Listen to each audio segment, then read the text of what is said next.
Africa. I lived in Niger for a while, been in Nigeria every other month for the past 4 years, it seems. And just over a year ago, I joined an organization, Equal Access, which is a communication for social change organization based in San Francisco. We also have an office here in DC, where I'm based. A year ago when I started, let me follow the slides. I'm terrible at this part. You want me to? No, I don't follow slides. But here we are. This is our mission. I'll let you read it. I'm not going to read it out loud to you. We're 18 or 19 years old. We're at a really interesting inflection point in our history, too, because our founder and CEO, Ronnie Goldfarb, is stepping down. We have a new CEO, Byron Radcliffe, very exciting point. And we've experienced a lot of growth. We now manage the Voices for Peace 5-year grant. That was sort of the follow-on to a lot of the PDEV work in the Sahel, which we were subs on for the past 8 or 9 years, PDEV and PDEV 2, which was, again, CVE, a lot of it through communications and radio, and that kind of infused into our culture. And, beyond Africa, a lot of our legacy work is not focused on peace building and CVE. It's health, it's domestic violence, it's agriculture, but all through the same media tools. This is, again, I'm not going to get into too much our approach of how we look at social change. We produce, we distribute, and we engage communities directly, right? It's engaging local voices through all these different platforms, a lot of it radio and TV, increasingly social media. We have this whole approach, it's a mouthful, but we call the Generative Communications Ecology. And essentially engaging communities and getting direct feedback through online, through social media, through what we call IVR, interactive voice response, a lot of research, town halls. And I'll talk about what that looks like in this White Dove radio project in Nigeria. So this is where we work. Again, my focus is on the Africa portfolio, largely Nigeria.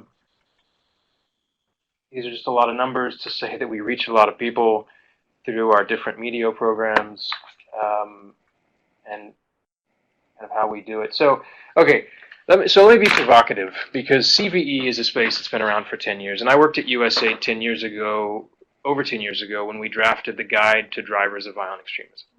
And I often say that CVE is an impoverished space, right? Because we're deeply creative people, but it's not yet an empowered space. And what do I mean by that is, when we look at the alternative, right, violent extremism and the compelling and clear vision that is afforded to people who are becoming radicalized, whether it's ISIS, Al-Qaeda, Boko Haram, there is a vision that guides, right? And there are all these other pieces. There are grievances, there's a need for belonging and critical significance, part of a group, revenge, it has to do a lot with masculinity.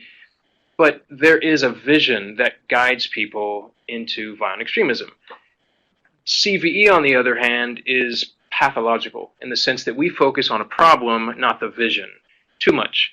And so my argument is that we have to reorient the entire space to be vision-driven.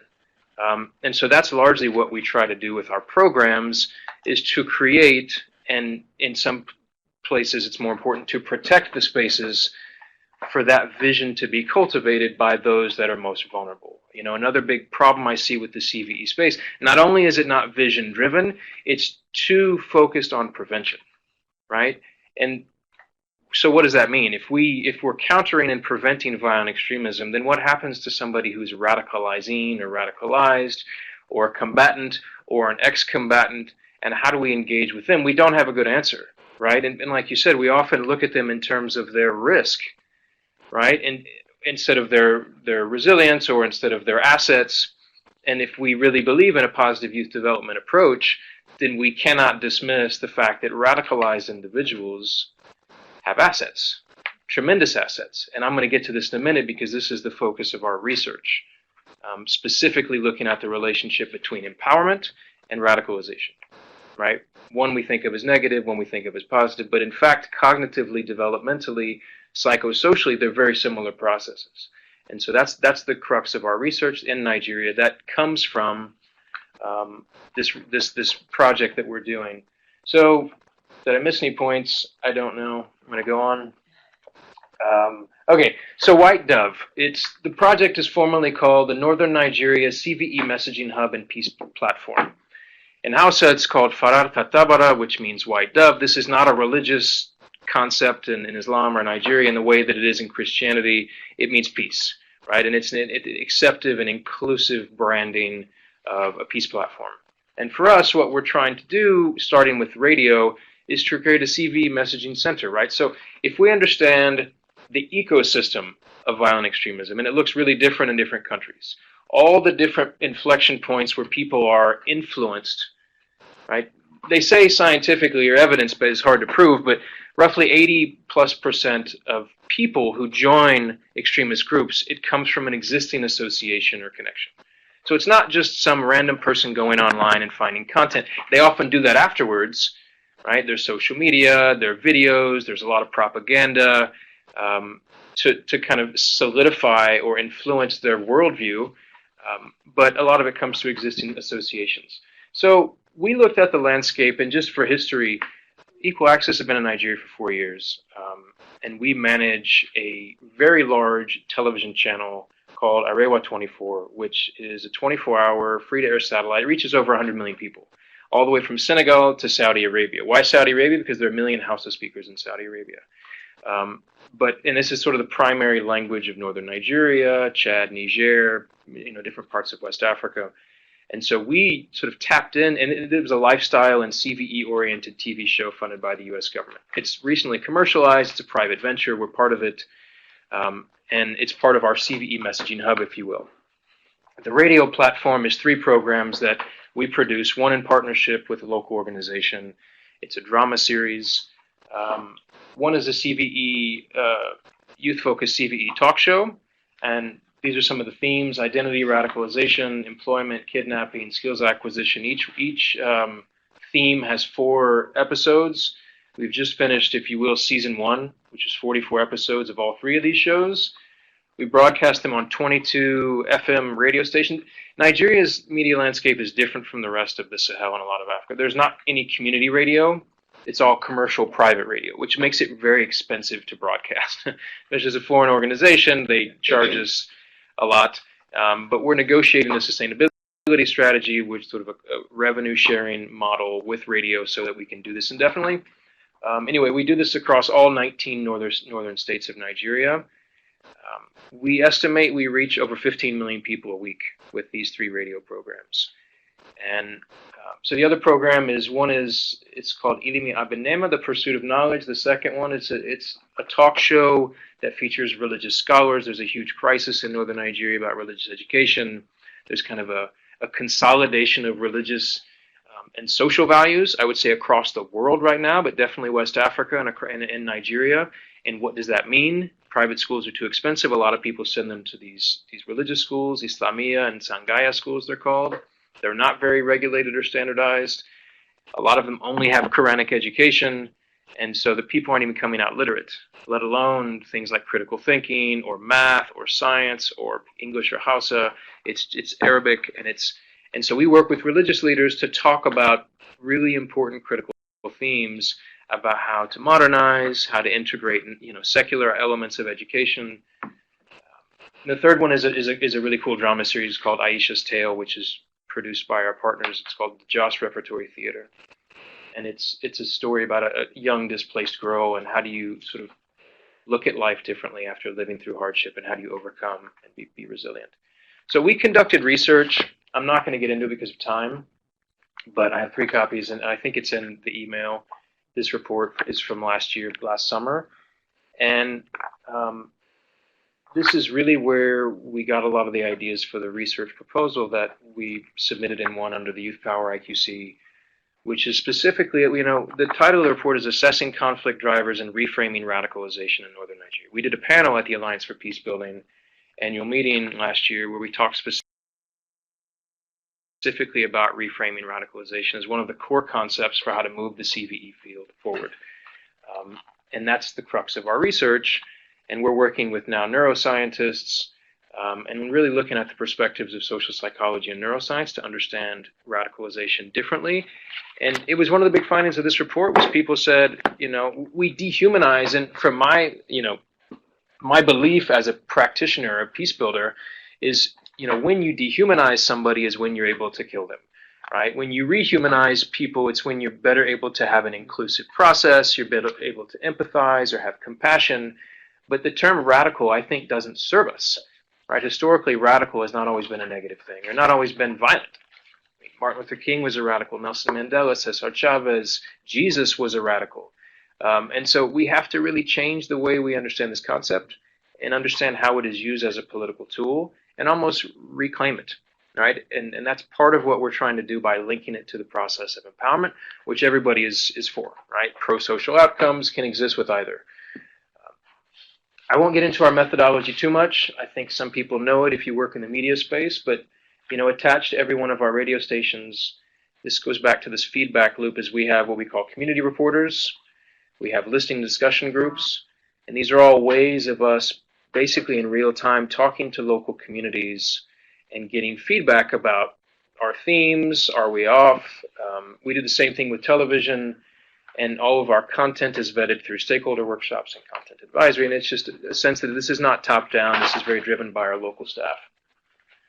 We have a big social media and IVR engagement strategy too. IVR, do people know what that is? Interactive voice response. It's essentially polling people through text. You can either push it out to listeners, or they can call in at the end of a radio or TV program and like, we're mad that you killed off X character in the drama series, or we don't understand why you talked about this in this way. And it gives us, again, really good feedback. We have thousands and thousands of calls every week. We have 500,000, I think, people in our sort of database, and over 1 million followers, tens of millions of views on YouTube. And okay, let's see if I can get through this quickly. Still have time. So I was just in Nigeria in December, and we did a lot of research to really assess. I mean, this is part of what everybody wants to know is, right, how do we assess the impact of these programs? And it's tough. It's really hard to, I mean, if you're in like a marketing firm, how do you assess the impact of your message? This is essentially the challenge that we have.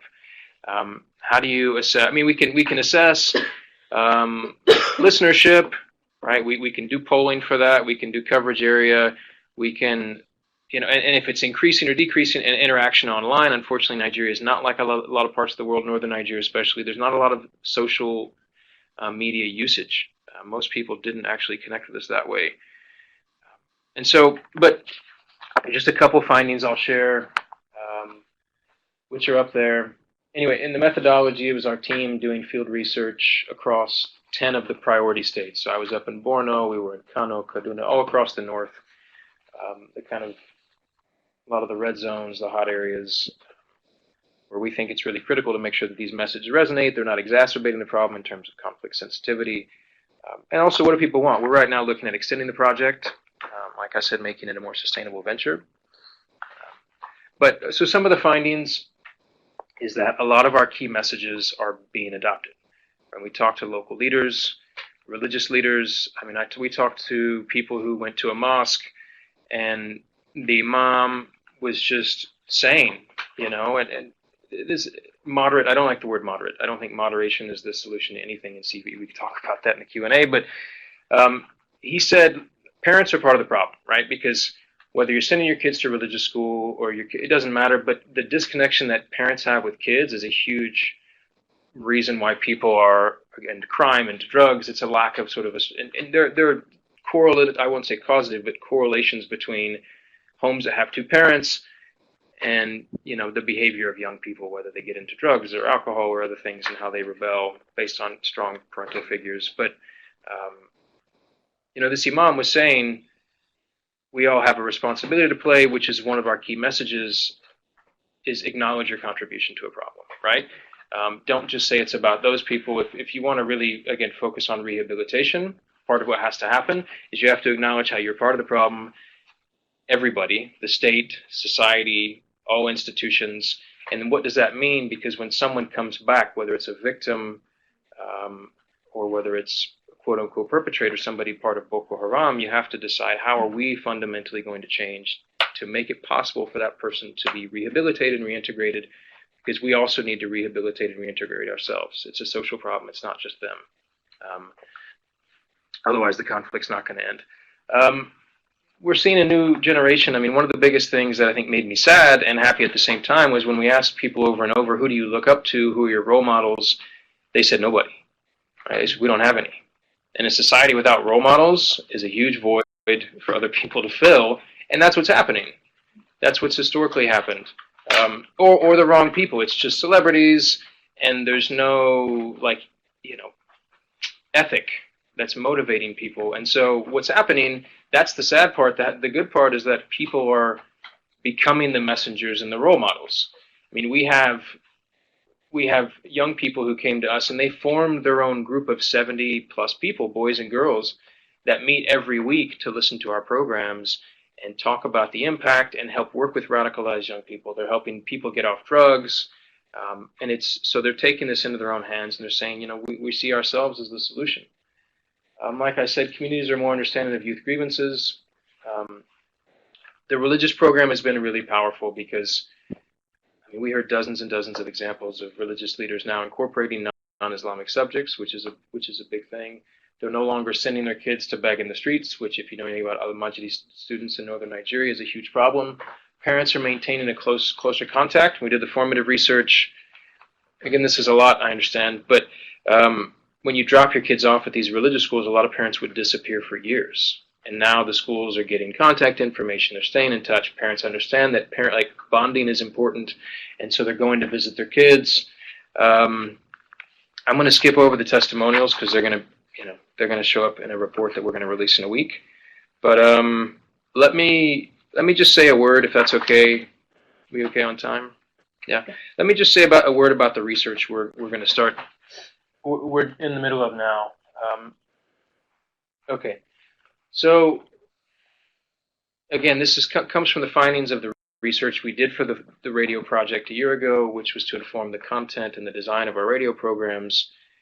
But we really saw some big gaps. And one, right, we want to understand how to reframe radicalization to improve understanding of human potential and to strengthen youth civic engagement in Nigeria. Like I said, CVE should go beyond prevention. And so that means we have to have an answer for how do we engage people that are already radicalized, which I understand legally and ethically it's also a challenge because we have limitations as NGOs based on what we call material support clauses and whatnot. We can't engage with a lot of terrorists. But okay, so trying to think what are the most important things. Like I said, this is really, so we're partnering with a few social psychologists and neuroscientists that have just completed kind of a literature review of critical social theory and neuroscience to better understand the brain, and this little researched relationship between empowerment, both in a personal and in a group setting, and radicalization. And then to develop evidence-based findings. The goal is to develop findings for policymakers and practitioners so that we have a better answer to how we're going to engage with these populations. So empowerment and radicalization are funny things, right? They're both double-edged swords. I would argue that Donald Trump is a very empowered person. So empowerment doesn't always mean a positive thing, right? It can be a negative thing, and that's the trick with doing empowerment work is you can empower somebody, or it's not transitive. They empower themselves. Right? You don't give voice, somebody has it, they develop it themselves. But people can empower themselves for good or bad. It's the same thing with becoming a radical. and how you self-actualize, and these journeys are very similar. There's a before state and there's an after state with both. There's a disempowered to empowered. There's a sort of at risk of radicalization and somebody who's radicalized. Both are processes. Both are cognitive, developmental processes that are unique to every person. They're sort of person to person, they look completely different. One of the things in the literature review that's really important to make is that there's no link to mental health. There's no link between radicalization and mental health. And people want to say that all the time, whether it's a lone wolf or a part of a group. From our reading, and I think there are other things you can look at to piece this apart, but it's not, nor is it necessarily related to a tendency to violence or to religion. The interesting thing is when you look at these sort of core concepts that we value in empowerment, human agency, self-efficacy, commitment, leadership, these are all things that are also present particularly in the leadership structures of radical groups. The rank and file often join groups for different reasons. They're coerced. It's for socioeconomic reasons. They're drugged. Some of them, a lot of the suicide bombers now in Nigeria are women and girls, and a lot of them are coerced and drugged and forced. So it's not the same. That's not our analysis, and that's not our target with this. But so with radicalization, as with empowerment, don't assume that violence is the final outcome or agenda. I think that's a shortcut to thinking, and it's a sort of an intellectual laziness that we get into when we talk about radicalization. With radicalization, you can have radical views, but not radical actions, right? And a lot of people do. And so we're talking to both.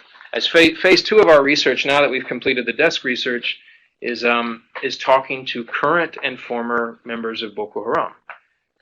And also radicalized youth who are radicalized, self-described, and we have criteria and how we sort of measure this, but are not necessarily violent.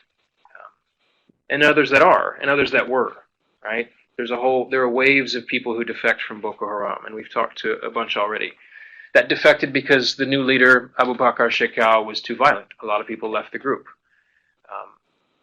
A lot of people left the group in 2013 when there was the rise of vigilante groups.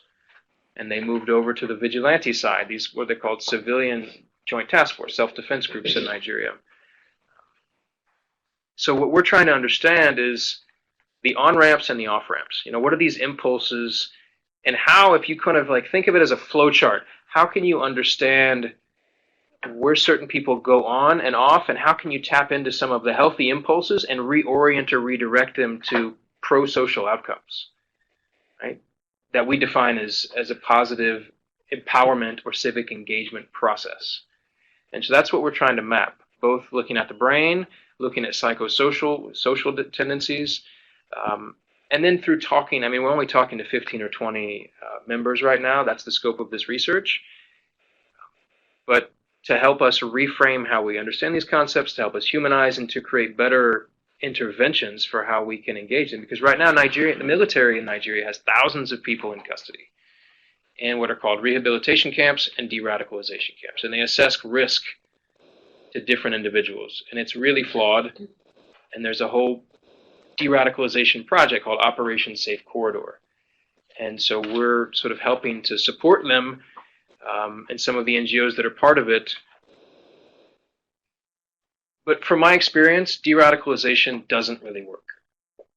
And so what we provocatively called it for this project was re-radicalization. Let's not look at radicalization as the problem, right? It's not. If you look at radicalization versus empowerment, there are things, we want to get away from exclusive and make things more inclusive. We want to get away from violent and have nonviolent. We want to get away from destructive and have constructive. But radicalization is not the problem. So if we want to move people from radicalization to a place of empowerment, again, provocative, we say let's re-radicalize them for pro-social outcomes. Because they're looking for critical significance. They're looking for group belonging and bonding, right? They have legitimate grievances, and you have to validate them. I think I'm going to pause so we have time for a few questions. Yeah. Just to say, so this report from a year ago is available. We're about to release another report. I think we're going to do it in 2 parts because we have sort of the literature and desk review, which is more theoretical stuff, and then the other report based on our research in the field is going to come out in April. Thanks. I know that was a lot. Thank you, Kyle. Yep. So, questions. Let me start with questions in the room here, and then we'll go to questions online. And critiques, anything, yeah. I'm fascinated by this, and I think it all makes a lot of sense to me, the re-radicalization concept. Mm-hmm. What I can't quite wrap my head around is how do you redirect in terms of, what are you offering? What's the alternative movement or idea? And I remember meeting with a guy in Bangladesh when I was looking into violent extremism there, and he said, when I was a youth, we had Maoism. That's, gave us purpose and meaning and something to, I tell lots of anecdotes of, things, you're looking for something to be part of, something bigger than you, but what else is out there, and can you fabricate that, or it needs to be organic? And so how do you direct people towards something that might not exist? Yeah. This is what we're trying to figure out. I think I've seen a lot of examples of people doing this. There was a great video, an article in the New York Times, or maybe it was the Guardian, about a former radical in London who's a famous boxer who's taken ISIS fighters who've come back to the UK, and he puts them in boxing, like really rigorous, intensive, to tap into a lot of the same things that they need. But the problem is a lot of these societies that this is so present, and again, it's hard to generalize, but there aren't these protected spaces for protest or community organizing or truly youth-led activities that are empowered, because being empowered involves a certain degree of risk, and societies have to be comfortable with the risk that comes with youth trying to disrupt institutions that don't benefit or serve them or represent them. And so that's what has to happen. Societies have to open up. Young people have to have the space to not be criminalized or penalized for doing these things. But it can be, it can be something like martial arts. It can be something like media that's created, right? It's whatever young people want to correct wrongs or to develop themselves and their voice and bond with other people. But again, it has to somehow be more vision driven. This is the whole thing. It's got to be, it can't, so I do a lot of coaching and empowerment, right? And this is why this concept is so fascinating to me. And what I say a lot to people is, don't tell me the problem and how to fix it. Tell me what's possible and how to create it. And it's a really simple thing, but it's a huge shift in the mind. Because if you talk about the problem and how to fix it, you're living pathologically. And you begin to obsess with the problem. But if you talk about what's possible, you develop this sort of blue sky mindset, and really you think in terms of possibilities and how to create them, and you get oriented towards a vision. And that's what has to happen in society. And that's how we structure our radio programs, is every time we have a theme, identity, radicalization, we start with what is the problem, but then we quickly move to what's the vision, why are we not there, and how do we get there? How do we grow towards that as a society and have discussions based on this framework? There's a question at the back. Oh, yeah. With the radio shows, have you seen any community or social impact, like change? For example, one time I was reading about a radio show that they were broadcasting, that the idea was to avoid really old guys getting married to really young girls. Mm-hmm. And the show was a soap opera. So in the background of the story, there will be, like, in the main story, the main character was this really young kid and who was approached by really old guys. But let's say, like, the second character will be gossiping about it, like, they put a really bad nickname on him, like, let's say the crocodile. Mm-hmm. So in the background there will be regular people saying, like, oh, it's a crocodile, he attacked young girls. And then on the street, when people saw a really old guy walking with a young girl, they will say, like, oh, that's a crocodile. So they put this stigma into the old guy dating young girl. And it was like a social change. Of course, it takes a while, but at the end, they have an impact on the idea that, oh, it's bad to be a crocodile. Yeah, to be a crocodile. So, do you have any kind of... Not one as good as that. I'm going to think about that. But no. We have a lot of anecdotes, and this is the really hard thing. I talked to a guy who was part of Boko Haram and then left the group, and then became a drug user and a criminal, and then left that because his father pressured him, and then, because of our show, took on a whole new role as a vigilante, and another guy who's an older gentleman who was from a community where a woman had come back who was raped, impregnated by Boko Haram, kidnapped, raped, and nobody would take her because of the stigma. And so he took her in. And he said, if she doesn't get some sort of support, what are we doing? She's going to go back, she's going to kill herself, she's going to, And we heard a lot of stories like this. We heard a lot of people who just simply didn't understand the negative impact of their behavior, whether it was drugs or something else, and stopped using drugs. Formed their own kind of, I think one of the biggest things the outcomes that we didn't anticipate was all the people that formed groups of like guidance counselors and other things based on the feedback that we gave them, because it's very driven by life skills and stuff that may be more obvious to us, but the ripple effect, right, of how it helped other people. And then all the stuff. So again, one of the programs is a CVE focus. The others are different. The one on the religious education was, I mean, it's powerful. Hearing all of these religious leaders that used to say we're anti-Western education. First, it's just like the branding of Western education is problematic. But now they're pro. Now they incorporate these different subjects, right? They don't send their kids to beg. And this was hundreds of schools. And the most famous religious leaders in the North speaking on a radio program, talking to people. So, I mean, sizable impact, but yeah, it's hard to have those things.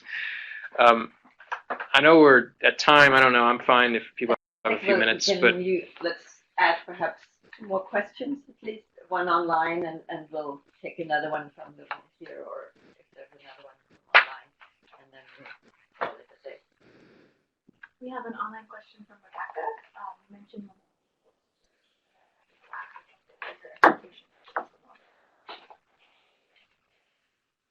Yes, Rebecca, I don't know where you're coming from, but, sorry? I think she's Okay, no, I mean organization or kind, but we have, and we're actually, yeah, this is research. We're pivoting right now to a new phase of research, which looks specifically at the outcomes on women and girls, and how do we, so it's directly related to this research, and part, I mean, our two lead researchers in Nigeria doing the research are talking to girls and women, and are both women Nigerian experts who deal with this, and so this is part of what we're hoping to get. If you have specific ideas, anybody, I think this is a hard thing. I mean, how do you define a radical when the entire community is more supportive of Boko Haram than of the state, right? I mean, I know Boko Haram understood as an insurgent group, Right. so more than, I mean, is it really a full-fledged violent extremist organization that's ideologically based and therefore? Well, and now it's radicalized, or are they something else? definitely radicalized, definitely an extremist group. I don't think it's a helpful term, extremist group, but based on how we understand them, they are now, especially because they've fragmented. Right? There are two like wings of it. One is ISIS affiliated, anointed by Baghdadi, and the other is led by this guy Shekau, who's the successor of the person who died, the founder. Both are very driven by an ISIS-aligned Islamist violent ideology. Yeah, that doesn't mean all the people who participate buy into that ideology or are themselves self-defined radicalized. Yeah. I would also add, so Hillary Mathis just published Women in the War on Boko Haram, where she talks about the fact that women are not always necessarily being abducted there. There is obviously a big portion of that, but there are also a lot of women, this is still a very patriarchal society where they don't have access to economic opportunity, they don't have access to good education, they don't have access to jobs. And so in the absence of this, joining Boko Haram feels like a form of empowerment. And so I'm wondering, within that, it seems like you're taking sort of a cognitive behavioral psychology perspective and coming from an anthropological approach. I'm also wondering how you're addressing these larger structures of economic opportunity, education, and things like that are sort of, in the absence of those, leading to radicalization. In the scope of this research, I don't. It's endless. Yeah, I know. I'm an anthropologist too by training, so we definitely consider it, and that's part of the original research. I don't know that we're doing a lot to look at the structural drivers. I think we're trying to see, again, if we look at them in terms of assets, what is their vision? Why was this their chosen path based on, if they had a particular vision for second order change in their society? What does that transformative social change look like? Why is this the chosen vehicle? At what point can we influence their impulses, their desires, their desired outcome? Like I said, with more inclusive pro-social outcomes. But yeah, it's I think wives, weapons, and yeah. Anyway, I know Hillary, and it's a great book that looks at these issues. Great. Well, I think we have to call it a day. Thank you. I think it's a topic that we could talk at length. And those of you who still want to hang a little bit and talk more, please feel free to do so. Thank you, everybody online. We will, in the next call, definitely talk more about our other grantees. And I'll just mention their names. We'll talk more about them next time, which is UNOY, which is going to have a multi-country project. The Eurasia Foundation, which is going to focus on Tajikistan and looking kind of at programs over the last 10 years. And then AMSS in Mali, a smaller organization, and going to look at two regions within their country, one that is more peaceful and one that's more violent, and to kind of see what kind of conclusions can be drawn from those. So you'll hear more about those, and we look forward to having you join us on the next call. Thank you. Thanks, guys. Thank you.